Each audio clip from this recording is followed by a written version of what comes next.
and you'll just about last of the course. My name's Roger Milne. I'm a journalist with a magazine called UtilityWeek, which is exactly what it says on the tin. We write about the regulated utilities, so that's the energy, and we also do a bit of water. But today we're talking about energy. We've got a stellar lineup, as you'd expect, and I do have to say that this particular fringe is sponsored by the biggest utility player in Ireland, ESBI.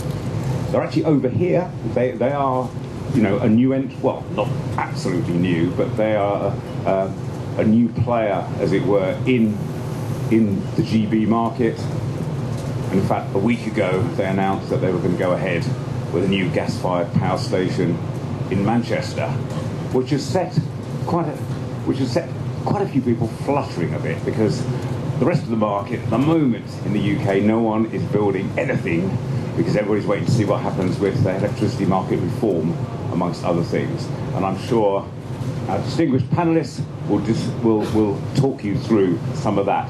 I apologise in advance. Some of the times, some of us will probably talk with acronyms, because it's a dreadfully acronym-laden sector. But I'll try and explain what it actually means if I need to. Now, who have we got? Yes, we'll start. We've got an MP at the end. Chris Pincher. That's right. No, I've only just been given those. Chris Pincher, who's on the left wing. Yes, who's on the Energy and Climate Change Committee, the Commons Energy and Climate Change Committee. Now, it's not that he's frightened, but he has to go at around 7-ish because he's got another engagement. So I'll probably let you question him early on because he's got to go. Next door is someone I know very well, Jeremy Nicholson from the Energy Intensive Users Group, which is a trade body for a large number of for a number of companies which, as you'd expect, use a lot of energy. It's things like ceramics, steel, chemicals. On my right, I'm not used to that. To be honest, I'm not used to using. I'd rather talk like this. On my right, I've got Jonathan Smith from First Utility, which is a new entrant. You'll be interested to see that nobody on this platform is an established player in the way that we know the big 6 energy providers in the UK are. It's none of those. This is one of the people who's managed to get into the market. And at the end, we have, on behalf of our hosts, a man from ESBI who's looking a bit quizzical. That's Paddy Hayes. Now, it's the usual format. I'll let everybody talk for perhaps 3 or 4 minutes just to set out their stall. And what we're talking about is, yes, we've got an energy market. Is it very open? Are there barriers? How has the market been performing? It's been around now as a ostensibly open market for over virtually 2 decades, but it's still dominated by 6 major players. So what's going wrong? Is there something we can do to open up a bit further? So over to you. Well, thank you very much, Roger, and thanks for bringing along your washing line on which are hung all of our names. You can certainly see who we are. I hope you won't hang us from the washing line as a result of what we say. As Roger rightly said, I'm afraid I have to leave at about 7 o'clock to go on to another event. So I have the pleasure of, as it were, lighting the blue touch paper and then retiring to a safe distance as you all argue with each other about what I may or may not have said. But I think it's worthwhile, just very, very briefly, setting out what I think is the backdrop to electricity market reform, which of course is so very important, and which John Hayes will, I hope, be speaking about later on when he joins us. But the backdrop is essentially this. We have a number of competing challenges. We have to decarbonise our electricity and energy output to meet our 2030 European obligations, to which we are signed up. That is, of course, going to be a challenge. It will mean a change in our fossil fuel-fired energy provision. We have at the same time to invest something like £110 billion, and that may be a conservative estimate, in our creaking energy infrastructure to make sure that the hovercraft seems to have switched itself off, so I can now hear myself. We've got to invest £110 billion in our energy infrastructure to make sure that the lights stay on and we're able to get energy to the places that need it when they need it, like energy-intensive users. We need to ensure the security of our energy supply. Just 10 years ago, Britain was a net gas exporter. We're now, of course, a net gas importer. Something like 73% of our gas comes from Norway, a fairly benign and friendly power, but we can't always guarantee that such energy sources will be available to us. So we need to secure our energy supply and make sure that we have things like nuclear firmly fixed in our energy mix. And we have to do all of this whilst being part of a coalition where there is, it's fair to say, a degree of frisson between the two parties as to the direction of energy policy. So there are some very clear challenges that are set out, but there are also some tremendous opportunities. And I'm sure John, when he comes, will speak more about this, but I'd just like to give you a flavour of where I think things are going. The energy bill, when it is announced and brought to the floor of the House of Commons, which I suspect will be before Christmas, I trust will do a number of things. Firstly, I trust it will make very clear the mechanism through contracting for difference, contracts for difference, to ensure that we get a fair return on capital for those investors in nuclear and other renewable technologies, but also ensure that domestic users are charged a fair price. I hope that it will help to remove some of the opacity in the wholesale energy market, which is of concern to a lot of people, certainly domestic consumers, when they look at their energy bills. And I hope also it will send a clear signal to the investor community that the regulatory framework which will be put into place and the tax arrangements which will be put into place can give those investors confidence that they will see a return on their investment over 10 or 20 or 30 years, and we will not see a situation where the Treasury's habit of raiding people who make a bit of extra profit in order to line its pockets, but in so doing frighten away investors. We see that habit as diminished as is possible. I think sending that very clear signal to the investor community is very, very important. Now, in John Hayes, and I'm sure he'd say this himself if he was here, you will have a worthy successor, it seems to me, to Charles Hendry. John gets it. He understands the importance of getting a clear bill which has got cross-party support, so that that signal goes out to the city and to international investors that whichever party may form the government after the next election, there is a clear consensus about energy policy, there's a clear consensus about the mix, there's a clear consensus about the return on investment that investors should hope to see. So I think we have some tremendous opportunities in this bill.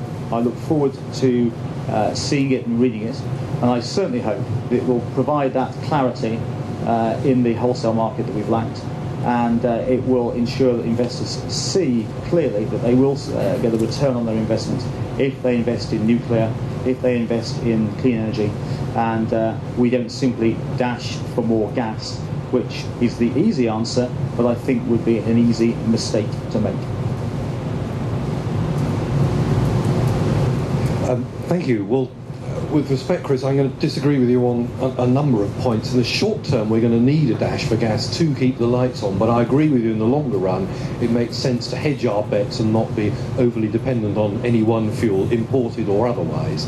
But if anyone here or elsewhere tells you that we're going to plug the 10 to 12 gigawatts of power that's going to go off the system by 2015-16, as highlighted by Ofgem a few days ago, with anything other than gas, of course it can be supplemented by renewables on the occasions that the wind is blowing, but not when it isn't, and therefore you need something dispatchable, reliable, that can fill the gap, then that is the only moderate carbon, if you like, or low-ish carbon option that we have available for us, because new nuclear won't arrive this side of 2020, sadly, due to the time it's taken us to get the whole process up and running, even assuming it's financeable, and coal for the time being is being written out of the equation unless and until carbon capture and storage proves a viable option. But I would also disagree with you about the numbers. It's not 110 billion that's required to keep the lights on. It's about probably around 30 or 40 billion, which is still substantial. The 110 billion comes from this country having signed ourselves up to a renewable target and an emissions target, the first of which we cannot deliver and the second of which we can, but is going to be quite expensive. There's a moral case for doing that, and I don't wish to object to the decarbonisation agenda, but there's a practical question about how far and how fast we do it. What matters to industrial energy consumers is the relative price of electricity and gas here compared with the rest of the world. That's what makes it possible to manufacture goods here rather than elsewhere.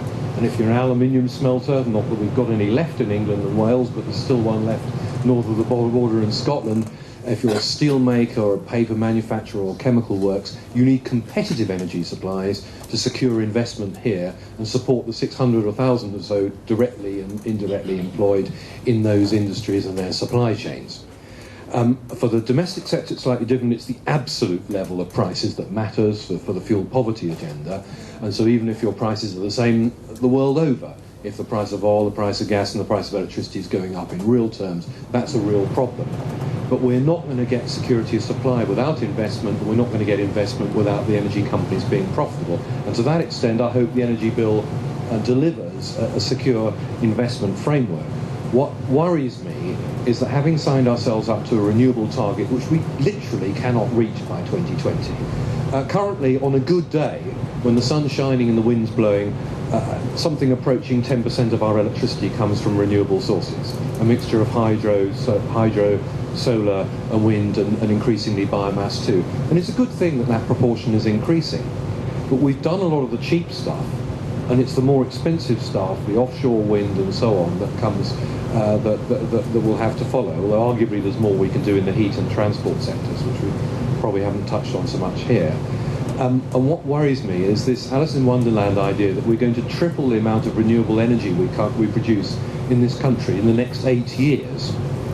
And even if this was physically possible, and we had all the backup, which would be required anyway to keep the lights on in the interim, there's the small question of financing it. And I was very struck by a remark by Peter Atherton, the outspoken Citibank analyst, who said, the big energy companies, and I know we're here as a guest of one of the new entrants to the UK market, but even the big six could not spend 110 billion between now and the end of the decade, even if we were prepared to lend them the money, and we're not. That is the view from the city. So I think we need to be realistic about this.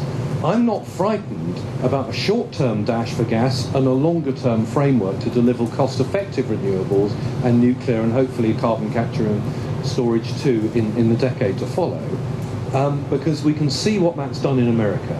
On the back of the shale gas revolution there, where gas prices currently are less than a third what they are in the wholesale market here, maybe that's not replicable in the UK, but something approaching it could be. We should seize that opportunity, because it was the low gas prices 10 or 15 years ago that facilitated the first dash for gas that caused the massive reduction in emissions in the power sector. It was good for our security of supply. It got us away from being overly concentrated on coal. It was good for emissions. It was good for other sorts of pollutants as well, as it happens. It reduces prices to consumers, and all in all, I can't see what was wrong with it. And if that doesn't get us to our 2050 CO2 targets in one go, then so what? It's getting us on the road to that in a cost-effective way, and it's something that others could do to follow. So I'm optimistic about that, and it's not just because I got given a good lunch by them this morning, and I'm very happy to declare that. Not that I have to declare my interest like an MP, but courtesy of ESBI. I'm pleased that there are new entrants into the market that, without interventions such as capacity payments and all sorts of other things we may get into later, without more complexity in the market, have the confidence to invest. Because, my God, we're going to need that gas-fired capacity in 3 or 4 years' time. Thank you. Thank you. Thank you very much, Jeremy. Well, we've even got morality in here. I didn't when you came in, you were expecting to get a bit of morality as well. I'm just going to pass it over to Paddy, 4 minutes, and then we'll let Chris have a few questions before he goes. Thanks very much, Roger. Roger described us as a new entrant, but ESB has actually been operating in the UK for about 20 years, but in a very, very small way. And I think we're at a critical juncture in the development of energy market competition. And a feature that I see, which hasn't been mentioned so far, is that of interconnection. So last month, a 500 megawatt subsea cable was opened between Wales and Ireland, and that goes on top of an interconnector that's already in existence between Scotland and Northern Ireland. And in fact, there's a mandate for the GB market and the single electricity market in Ireland to coalesce and converge over the next 3 or 4 years. And certainly my view is that, in addition to some of the other factors that have been spoken about, greater interconnection of energy markets is essential in terms of improving the efficiency of all of those markets and increasing the amount of competition between them. So we already have invested in gas-fired power generation in Northern Ireland, in Corby here over 20 years ago, more recently in Marchwood in Southampton, which we now operate with SSE. But it's against this context and the context of increased interconnection and convergence of the markets that we finalised a financing plan for the power station that Roger referred to, which is an 860 megawatt gas-fired power station in Manchester. And we hope that that will be operational in 2016 and be contributing to not only the competitive energy landscape in the UK, but also to this critical transition from the more traditional generation fleet here into a less carbon intensive and eventually a lower carbon intensive economy.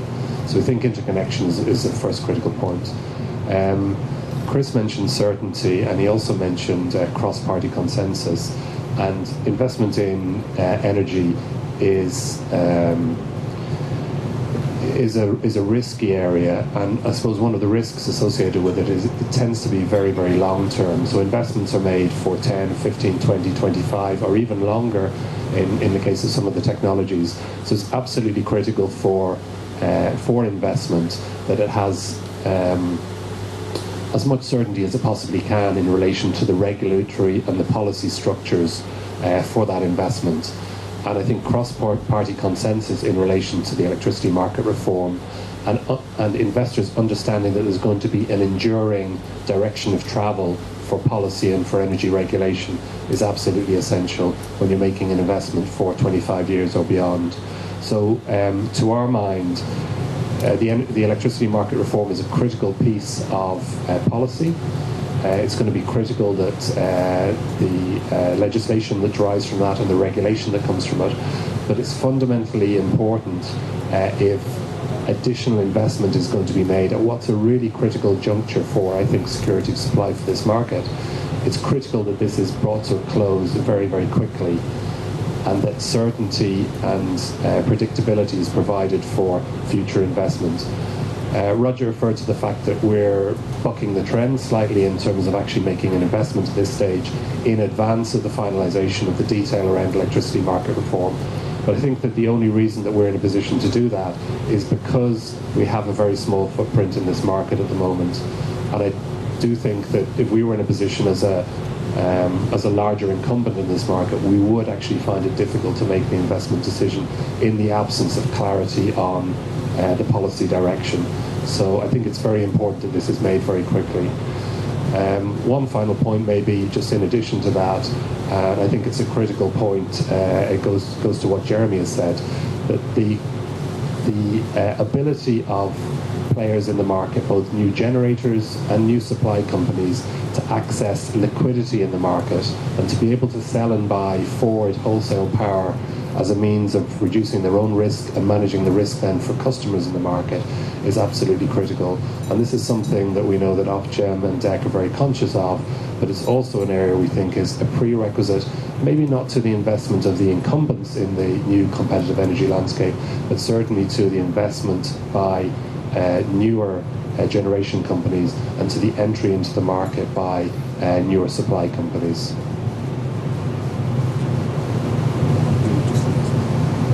Well, thank you very much for that. Now, I'll just take some quick questions for Chris because he's got to go, in the next 5 minutes. So I'll do it, the usual thing, threes. One, I've got there, and another at the front. Have I got someone to make my third? Yes. Okay, here I go. David Lowes from Ospower, hydro developer and now producer. My question for Chris is when can he stop him and his colleagues using this form of words, which goes to what Paddy was saying about certainty. You said some beautiful things in your remarks about the Treasury and making sure the Treasury didn't try and raid or the renewable energy subsidy or whatever you would call it, which was fine. And then you use those dreaded words, to the extent possible, or something like that. And the point about certainty and investor certainty is it is completely binary. It's like being pregnant. You're either pregnant or you're not. If you've got certainty, that's great. If you use the words which are beloved of all politicians, to the extent possible, you get in the position that we've been in, which I'm sure the Treasury enjoyed for the last 2.5 years, where the feed-in tariff market has been virtually stalled and bereft of any banking at all. Bankers deserve and need. Can we get to the question? So my question is, when can he stop his colleagues from using those dreaded words, to the extent possible or as much as possible? Please.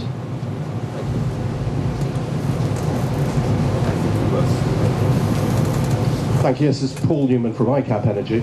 Just a quick question, two quick questions. The first one really relates to what we've all talked about with the climate of uncertainty, and I was wondering to what extent you feel that what's happened in Japan, suddenly and unexpectedly, of course, is a game changer, because the idea that they're going to just unexpectedly completely move away from nuclear, what does this mean for everybody else? I mean, if it can happen in Japan, can it happen in Germany? Can it happen in France? Well, never mind, can it happen in England? In the UK. So the question is, what does that do to damage confidence? The second question I have is, I was rather surprised that you mentioned something, Chris, about the dash for gas, which I thought is somebody else mentioned. That's right, the dash for gas, which of course is at the front of all our minds. But I was very surprised not to hear once the word that I was expecting to hear in this meeting. This is LNG. And I was wondering whether you agree with me that the shale gas discoveries in the US, clearly a game changer in global terms, because it means ultimately that the US is going to be a self-sufficient in energy terms, with all what that means as well in the foreseeable future. Now, to what extent does that now bring in LNG? Because it's clearly unsustainable that you've got gas prices in the USA 1/3 of the price that they are everywhere else. LNG is the swing asset. It is the thing which ultimately will allow us to even that out. It cannot be sustainable that you've got gas prices 3 times the price in America than you have here. So my question is to you is, to what extent do you feel LNG really is something that we need to be thinking about in the mix here?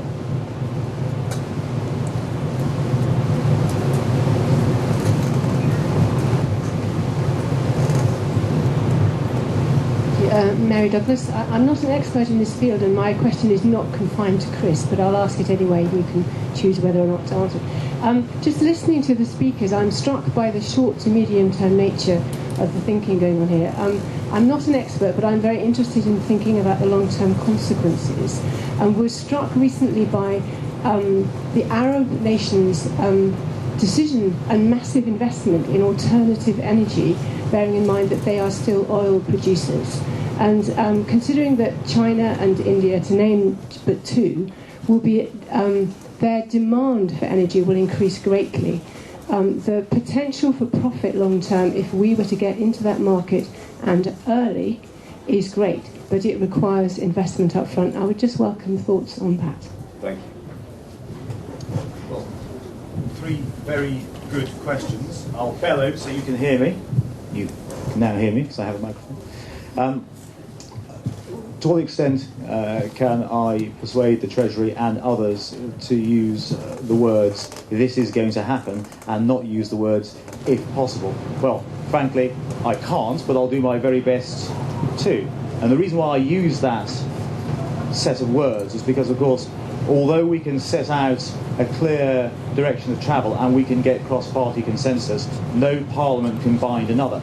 So it's impossible to say what the tax framework and the regulatory framework is going to be in 20 years, but we can at least try to give some certainty to the investor community by showing that both the major parties, and indeed the Liberal Democrats as well, are bought into a set of policies which are focused on clarity in the wholesale market, and which are also focused on ensuring that those investors ought to get a decent return, and those returns won't be pinched from them by a rather greedy Treasury in 2 or 5 or 7 or whatever years it might be. So I would certainly do my very best to make sure that the Treasury, because that's at the end of the day the powerhouse of any government, uses the right terminology to make sure that confidence is generated.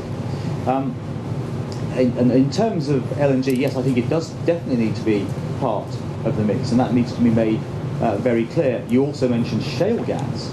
Now, I've been up to the Boland field. I've looked at what Quadrilla is doing up there. I've been to have a look at the Marcellus play over in West Pennsylvania. It really is impressive. I think that because of the nature of land ownership in the US, you have a different set of circumstances there which make development easier. We have to deal with development here in the UK. I think Europe-wide, shale gas, there's a lot of it in Poland, for example, could be a very significant asset for Europe over the next X number of years. I think we've got something like 100 years worth of shale gas under Lancashire. There's a damn sight more of it around Eastern Europe. So that's also a fundamental part of the mix. In terms of investment in places like India and China, China, of course, is throwing up power stations like there is no tomorrow. It seems to me that if we want to add value to what we can help China achieve, and India and other emerging economies, and I was in China earlier this year as part of a select committee visit, it is to be a world leader in carbon capture and storage technology. Because if they're going to be putting up gas-fired stations, if they're going to be continuing to import lots of coal from Australia as well as mine it themselves and burn fossil fuels, then CCS is going to be important to them, and therefore it can be important to us if we can help develop technology to support them.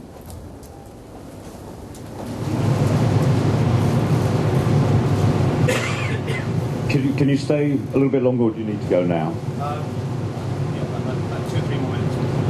Has anybody got another burning question for Chris? Yes, at the back. And there's another one over there. Thank you. Question for Chris and possibly for Mr. Hayes as well. There are 2 infallible ways of a British Prime Minister ruining his career and reputation. There's one which is quite old, which is to lose a war or have a major military catastrophe. And now there is another, which is to have the lights go off. And mindful of what Jeremy Nicholson just said about the off-gen, can you hear me over the thunder?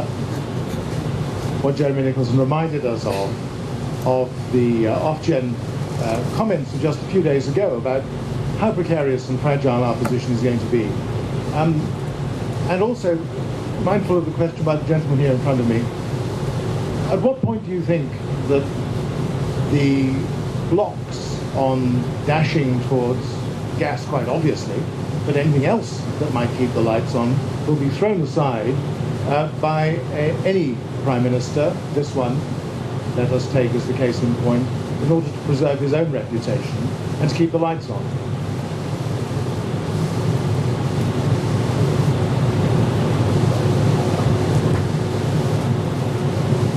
Thank you very much.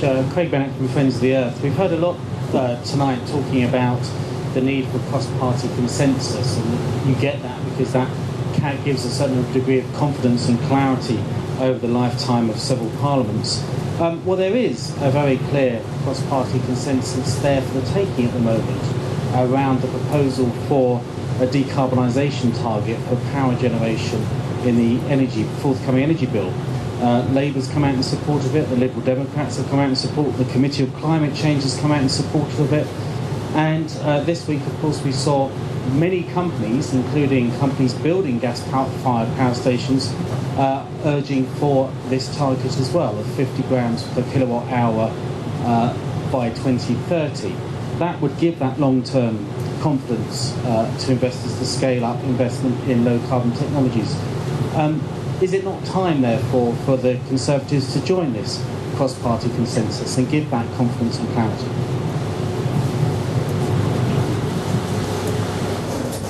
Well, in terms of the first question, Adair Turner also has his reputation on the line, you might say, because he came to the Select Committee to give evidence as chairman of the Committee on Climate Change about 3 months ago, and the point was made to him, and it also addresses your point. If you have to make a choice between keeping the lights on or getting down to 50 grams of CO2 per kilowatt hour, what is your choice? And the committee chairman on climate change said, well, clearly keeping the lights on is the first priority, and that's what we must do. I mentioned earlier on that we would make a mistake if we dashed for gas to the long term. I think that in the medium term we certainly have to do that. Gas stations are easy to put up, they're easy also to take down, but the risk of putting too many eggs into the gas basket is that we will never get beyond something like 500 grams of CO2 per kilowatt hour if we simply go for gas without applying carbon capture and storage technology to it, which is still to be proven. And the problem with applying CCS at the moment to gas-fired stations is that you can't dial them up and dial them down in order to meet demand as it goes up and down. The technology just isn't there yet, so we've got to get there before we can say yes, this is the solution. I would certainly like to be in a position to say let's get down to 50 grams of CO2 per kilowatt hour. But if the question is, are we going to keep the lights on or are we going to try and meet that commitment, the first priority has to be to keep the lights on, and even Adair Turner says that.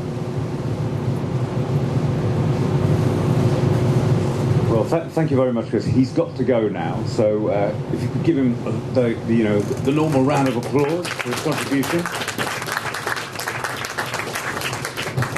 We will be joined by John Hayes at some point, possibly in the next 10 or 15 minutes. So when you see another figure come bursting through the door and rushing to the platform, it's not a raid, it's John Hayes about to turn up. Now, I'm very conscious that my man on the right has not had a chance to say a word, so very much a new player, over to you. Thanks very much. So you've heard a lot from people that are looking from the generation perspective, and hopefully I will provide a little bit of a view from the perspective of an independent supplier. So first of all, a bit of a summary of First Utility. We're a new entrant in the electricity and gas domestic supply market, although by new entrant we've actually been around since 2007. We've been growing steadily. Over the last year we have hit our milestone of 100,000 dual-fuel domestic customers. I think we're the first new entrant domestic supplier to ever do that. Our main aim really is to provide consumer choice, to innovate on tariffs and price and service, and we're providing data and analytics to our customers to allow them to take that journey from sort of being disengaged and disempowered to being engaged and empowered with energy. We think that the smart meter and smart tariffs have a big role to play in unlocking the demand side to energy, and if you can move energy consumption from peaks to off-peaks, you reduce the carbon intensity, which is a good thing, and if you give people data and analytics, you can reduce overall consumption, which is good. the best megawatt hour of carbon saved is the megawatt hour that's not used. And we've been working with a US company called Opower to help us provide some of that data and analytics to our consumers. So the benefits to retail competition of what are the benefits of retail competition to the industry? So we think that in an industry that's about to invest 100 billion potentially on new generation, it's important to have competition because competition will help drive down retail prices and keep the rise in retail bills to as lower rise as possible. And we think more importantly that retail innovation will drive consumer choice. It will give consumers a better deal. Okay, so I'm going to go on and talk a little bit on competition. So do we have competition in the energy retail market? Clearly First Utility are trying to bring competition, but I've got 3 facts I want to sort of point out. Firstly, the domestic retail market is worth about £30 billion per year. Secondly, we're 12 years from the bringing in of the new electricity trading arrangements that were supposed to unlock competition, but 12 years on, 99% of the domestic retail market is owned by the incumbent suppliers. And thirdly, we're in an environment where there's increasing scrutiny being placed on the margins collected by energy supply businesses.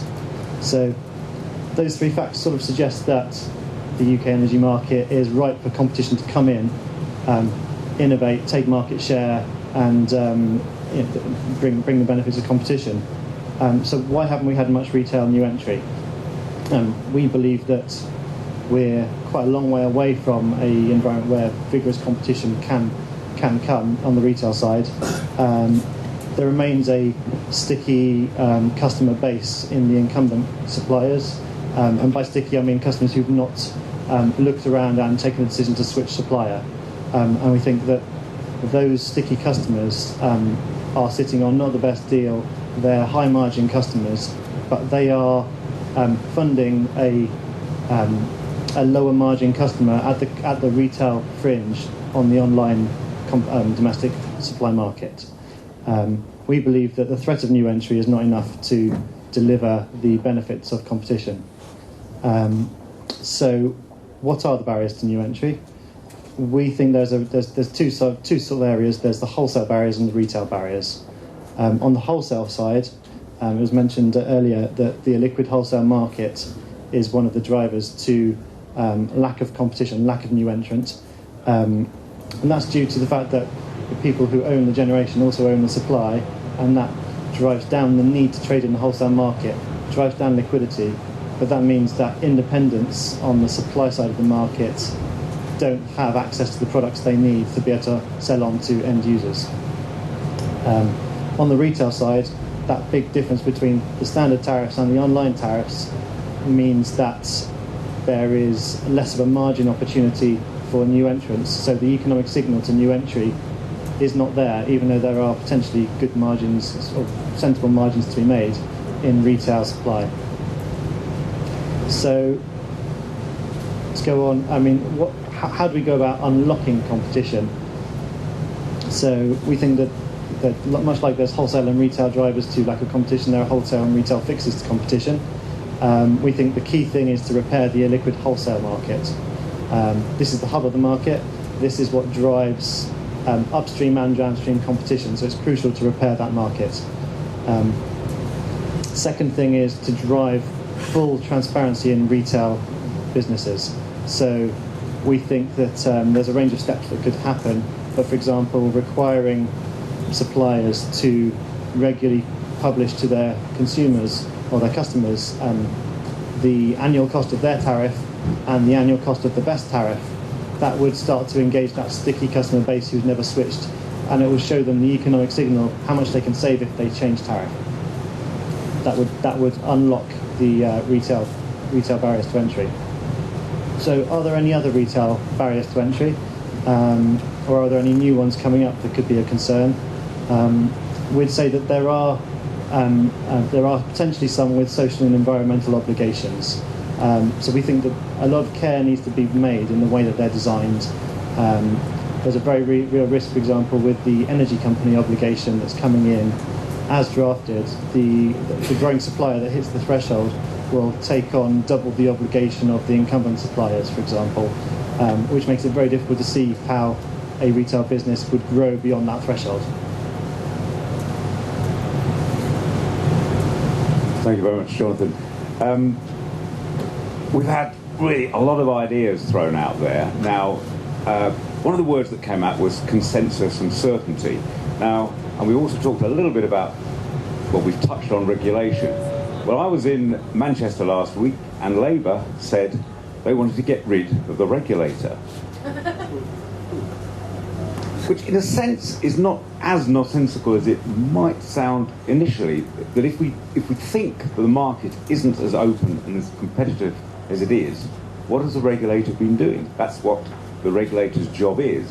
So I'd be interested, just from the chair, to ask my distinguished panel how they feel about the possibility of the regulator being changed, as it were, mid-term.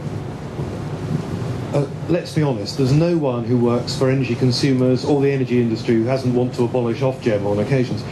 But that's not necessarily because they're doing a bad job. It's in the nature of being an independent regulator that you're going to have to take unpopular decisions at times, and occasionally it's going to take a while for investigations to reach their conclusion. So, we've been critical about Ofgem on occasions, but I have to say they've been more a force for good than ill, and the energy industry has got used, for good or ill, with the way they've been working.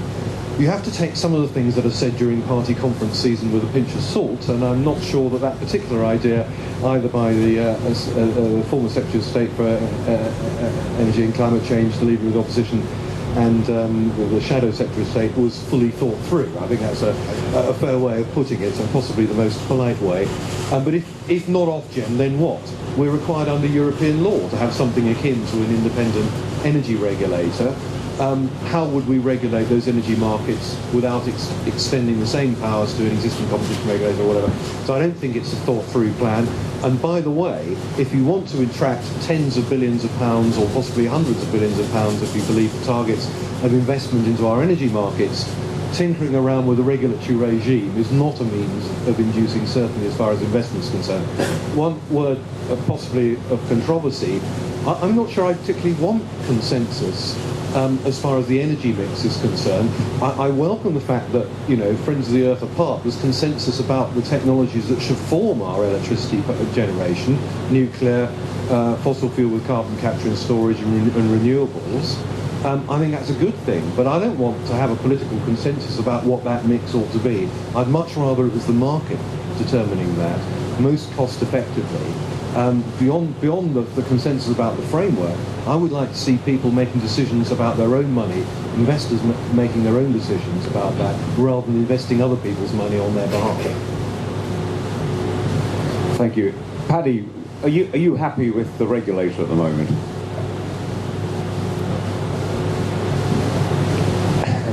Well, I think the best I can do really is to add to what Jeremy said, which is that certainty is important, and the suggestion that there be no regulator or that the regulator be replaced, in order to be able to evaluate that proposal, it would be important to know what the current regulatory body is going to be replaced with, and how the powers that they have and the functions that they take on, how those are going to be distributed amongst other bodies. So I think the jury is out as far as I'd be concerned. We have to see what the proposal is in terms of replacement. Right, well, as you can see, we've got our number one guest has finally arrived. Well done, John. We've been talking a little bit about competition and whether there really is competition in the energy market at the moment. We've talked a bit about liquidity. We've talked about dash for gas. We've managed a bit on shale gas. You've got 5 minutes to talk us through where you feel the market is and what you feel needs to be done. And of course, we'd be all jolly interested to know what exactly you're going to do, and whether you can give us a few hints on what to expect in the rewritten energy bill, and whether any of the little awkward things about capacity payments and exactly what we can do for contract for differences if there's a slightly clearer picture now coming from DEC. Okay. Do I need this? Can you hear me without it? Do I need it? I don't. You want? Oh dear. Right. I hate microphones, but I'll try to manage with it. I'm not going to sit down. I'll stand up. Because you wouldn't get Frank Sinatra sitting down at the Sands, would you? You feel you've been shortchanged. So it's very good to be here. 5 minutes because because of my reverence for this important pressure group, I've squeezed this, as you know, between two other fringes which I was prior committed to. But I wanted to just pop in and say a few words. I know this is important. 5 minutes and 5 subjects, and I'll deal with them in strict order, and you can trace my speech over those 5 subjects. The first, I think, is to say something about the character of competition, and I think it is fair to say, as I've said one or two other places over the course of these 2 days, that post-privatisation people expected a greater degree of plurality in the marketplace, and a degree of competition that might result from that, which would drive prices down. They also expected a greater level of investment to spring from privatisation. Neither of those things have happened. We've had concentrated power in the energy marketplace around a smaller number of providers than was anticipated at the time of privatisation. I make no value judgment about that. I'm simply stating the fact. And the second thing is we certainly haven't had the investment necessary given the ageing character of the infrastructure. We knew that the infrastructure was ageing because the writing was on the wall. Of course, we know how long gas power stations, nuclear power stations, coal-fired power stations last. We also increasingly knew about the constraints that were the product of the commitments we've made on things like emissions. So we should have made decisions earlier. That really is the context in which I come to this job and we as a government come to this subject. The second thing I think is to say, one of the things that's bedeviled energy ministers and the sector itself over that period has been a lack of certainty about the direction of public policy. And that lack of certainty has undermined confidence to invest. There's no doubt about that. It's been exacerbated by the dithering and delay which has characterised public policy in this area for a very long time. Best summed up by the fact that we've built no new nuclear facility since 1985, and that for most of the period of the Labour government, and I don't want to be too unkind to the Labour Party, I have a sort of a kind of romantic regard for the Labour Party, actually. I know you're not supposed to say that at these conferences, are you? But I do. I just come straight from the TUC fringe. I'm a trade unionist myself, of course, and a great friend of the TUC. So I don't have any prejudice in this respect.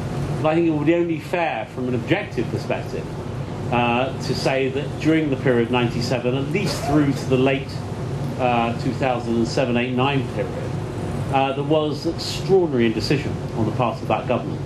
And we should have been making strategic decisions then, particularly about investment in new build, which weren't made. And consequently, we find ourselves in a situation where these things have become considerably more urgent. And the report just this week by Ofgem makes that point very clearly. Hello, Philip. Hello, George. How are you? Great to see you. The third point, therefore, is how you go about facilitating that greater clarity, which leads to certainty, which leads to confidence, which leads to investment. And the exact role government has to play in that. And your chairman, who I imagine might have been an important rock star sometime between sort of 1965 and 1980, by demeanour. It's a charming demeanour, by the way. Said absolutely rightly that two of those areas are the contracts for difference and the capacity mechanism, whatever capacity mechanism we put in place. The contracts for difference, of course, is, as you said, Chairman, and you're an expert on this, I know, because I've met you at previous fringes, is an important mechanism on which you encourage investor confidence and essential, actually, if you're going to underpin things like nuclear, as well as the gas investment that will be necessary, and I'll speak about that in a moment.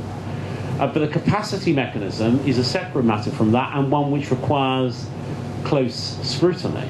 It's certainly true that you need to build into the system sufficient flexibility and capacity to deal with changing patterns of demand which are hard to predict. But the exact way in which you do that is a proper matter for discussion and consideration, and it will get my consideration. I made it absolutely clear to my officials when I went to DEC, this may send a shockwave across this audience because they're not used to politicians that are so interested in public policy, that I would take nothing as read. I would not parrot a strategy that had been devised for me. I wanted to test all of the assumptions on which they based their analysis and the recommendations that sprung from that analysis, and that's what I've been doing for the last month and will continue to do until the time that we publish the bill. The energy bill, I mean, of course, will be the vehicle by which we detail and allow Parliament to scrutinise and then build into law the strategy which your chairman identified. So the answer to your question is those are matters that are being closely considered, but I tell you this absolutely, that our strategy will be well defined, it will be absolutely clear, and it will be coherent. And that in itself will be a marked change in terms of energy market reform from what has bedeviled, as I described it earlier, policy over recent times, which has been indecision, lack of clarity, and the fear of the uncertainty springing from the fear of policy lurches. Because you see, in something like nuclear, and I give it only as an example, unless you have that kind of clarity, investors, of course, won't get involved. They're frightened of a public policy lurch, a sudden change of direction, and then they won't invest for the long term in a nuclear power station that will take 10 years to build, in which their return on investment is likely to be something like 20 to 25 years. The only way that you can assure investors in those terms is by creating the framework, by financial and others, that allows them to make that commitment around a set of policy assumptions which are long-term assumptions. That brings me to my fourth point, which is that in essence, at the heart of that strategy will be a generation mix which allows us to keep our options open. That's precisely the assumption which has been characterised in the past, our energy policy. We had coal, we had gas, we increasingly have had renewables, and we had nuclear. It would be very dangerous if we were to put all our eggs in one basket, although it's very clear that in the gas strategy we will be looking at how we can develop more gas in order to fit our needs, to meet our needs, to guarantee energy security in the light of the ageing infrastructure. Nuclear takes a long time to build, and gas will play a part over the next couple of decades in meeting those needs at least. So again, we have to give investors confidence in gas too. And we've been a bit too apologetic about gas, actually. Gas is increasingly clean. It's not clean, but as fossil fuels go, it's the best of them. And the latest gas technology, as you know, particularly if you add carbon capture and storage, is of a different kind to the sort of gas investments we would have made 30 or 40 years ago. So my fifth and final point is this, before I rush off and allow this cerebral panel to deal with the difficult questions which I hope I've stimulated. My fifth and final point is that the great challenge that I've described in previous fringes, and I repeat here for the benefit of this cerebral audience, is the challenge which deals with a paradox. A paradox which on one side involves providing sufficient government support and a framework to facilitate the investment at the scale and pace which I've described. We're talking, as you know, about a massive scale of investment. I spoke about it in my conference speech earlier, something like 100 billion over a 10-year or so period, if we're going to achieve what we need to, on one hand, but on the other, keeping prices at a level which doesn't limit or frustrate or impair relatively fragile growth. Of course, household bills are important, but I'm speaking particularly there, of course, of business fuel bills. When growth is fragile, costs matter, and energy costs matter amongst them. And so that paradox lies at the heart of what we do. And the other, again, I've mentioned it previously, is that in a democratic polity, the imperatives of the electoral cycle tend to make ministers reluctant to take long-term strategic decisions which bind future ministers and bind future parliaments. Luckily, at last you would have a minister who's not frightened. I'm not frightened of anything, and I'm not frightened of anyone. Good night.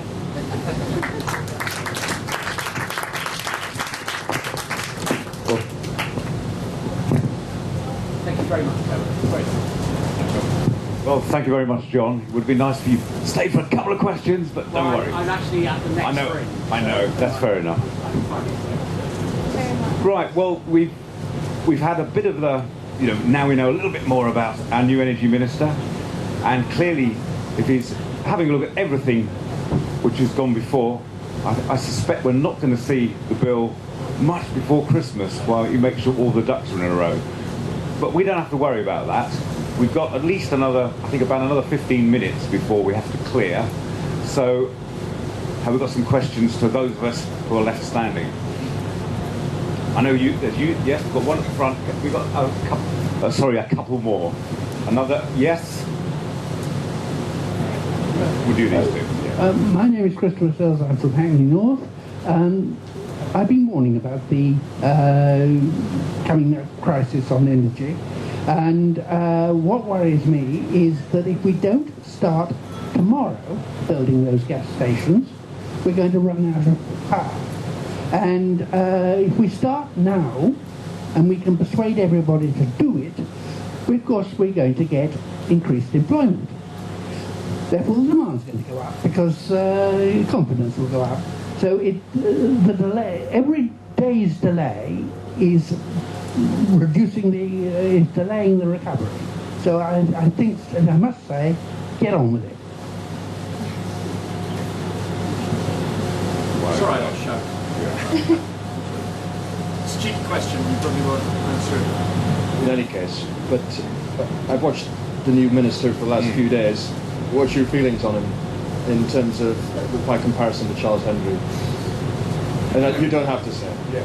Well, I think actually he is probably, my feeling is he's probably good news, because I do think there's been a time when civil servants have made policy and the regulators made policy and politicians have stood back. And I personally felt there's a bit of a democratic deficit that's been happening for some time.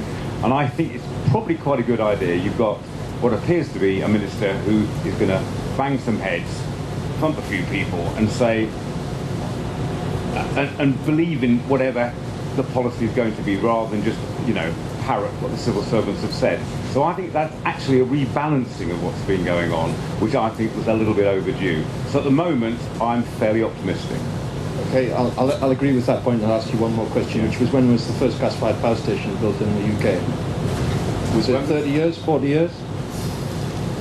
30, yeah, it must be at least 30. I think it was 1991, 92. Teesside. Yeah, I mean, remember there was a time when you weren't allowed to burn, the EU said you weren't allowed to burn gas for generation, which was why it didn't happen for a long time. And then suddenly there was a dash for gas because that rule was still written. I'm just curious about this grasp of the facts. Yeah. Right, I've got one here. Yeah, Graham Meeks, CHPA. Jonathan, you made this point about liquidity being absolutely critical to the functioning of a competitive market going forward. I'd be interested to hear the panel's views on whether they believe that electricity market reform, and in particular the contracts for difference, is actually going to help improve liquidity in the market, or perhaps have other effects.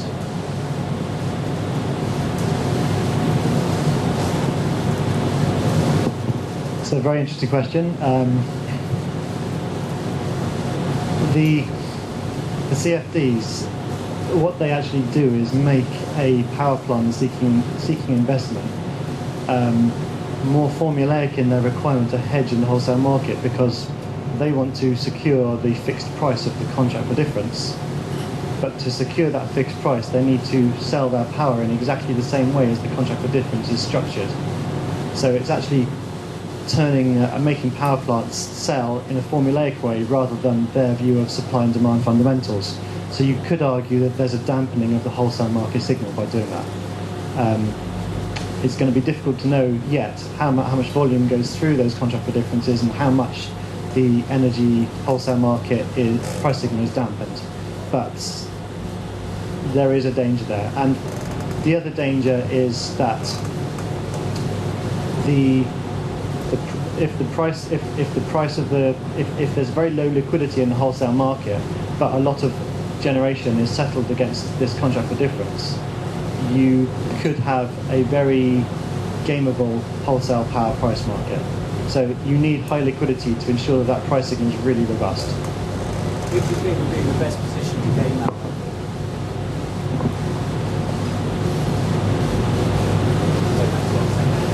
I'm not best placed to answer that one. Paddy, Paddy, do you want to have a... You don't want to dip in, do you? I suspected that was going to be. Jeremy. Okay, if you want to chipper in on that. Firstly, I won't comment on the Energy Minister, other than he's said some robust things since coming in, which sound quite encouraging, and I wish him well. It's a hard act to follow after Charles Henry, but I wish him well. On the liquidity issue, I share some of the concerns. The more you intervene in the market, the more you tie things up under long-term contracts, particularly for some large-scale chunks of generation, some large volumes. The greater the danger that this will reduce liquidity in the forward market, which is not high anyway, and has perhaps been one of the disappointments in our markets. But I think the devil will be in the detail. We don't actually know even the details about how the counterparty is going to work with the CFD feed-in tariffs yet. All sorts of aspects of their construction and how they first get imposed and then move on to a more competitive footing thereafter remain to be seen. And I think there's an awful lot of devil in there. So if you're looking for gaming opportunities, I've no doubt there are people working in that, maybe the sort of modern equivalents of Enron or what's left in various companies are probably looking at it as we speak. And as for who's likely to make money out of it, well, market power is always important. Market share as a generator or a supplier. But I'd also say, look at the scope for National Grid doing quite well out of this as well. I think they're in a position of power and separating out, having appropriate Chinese walls between what Grid might be doing to help facilitate some of these contracts and what it's doing on balancing is going to be key. I wanted to say one thing on LNG from earlier on. The liquefied natural gas is already providing up to 20% of our gas supplies in the UK. We've got the ability to import that in through Milford Haven in Wales, through the Isle of Grain, and there's a small facility up in the northeast too. And that may well grow in time. It's a good thing, it's nothing to be frightened of, but it does put us at risk of international events. And when Japan made the bizarre, from an environmental perspective, to at least claim it's going to phase out nuclear power by 2040, although a week later they claimed to say something slightly different. Who knows whether they'll manage it or not. And the great expectation is that imported natural gas is going to make up most of the difference. Not only have we got a price difference between American gas and more expensive European gas here, but my God, the prices in the Pacific Basin are even higher still. And I can't think of anything more damaging for the carbon reduction plans and security of power generation from gas elsewhere globally than to see a sustained massive increase in demand for gas from Japan and elsewhere from premature closure of nuclear. I can't think of anything dumber from the point of view of their economies, from the point of view of emissions reduction or energy security. And let's hope we never follow them. Yes, you can think of something that No, I'm conscious we're going to wrap up really very quickly. I've got one guy over here who wants to say something, and I'll perhaps take one other, and then that'll be it. Thank you. Jeff Walsh, I'm a councillor. Jumping forward 30 years from now, there's a group of people gathered together talking about energy. Which are the energies that they're going to be talking about?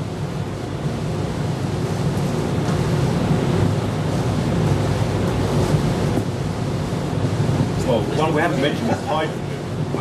I suspect that we play a slightly bigger role. If I knew the answer to that, I probably would be retired by now, but I think we're going to be talking about a whole mix of different energy types. Hopefully some of the renewable technologies that are less mature will come to maturity and become economic. I think we're likely to see some nuclear and some gas. I think there'll be a real mix in there. It's very difficult to speculate. Yeah, when I spoke earlier on about our investment in gas, we see that as a transition technology, and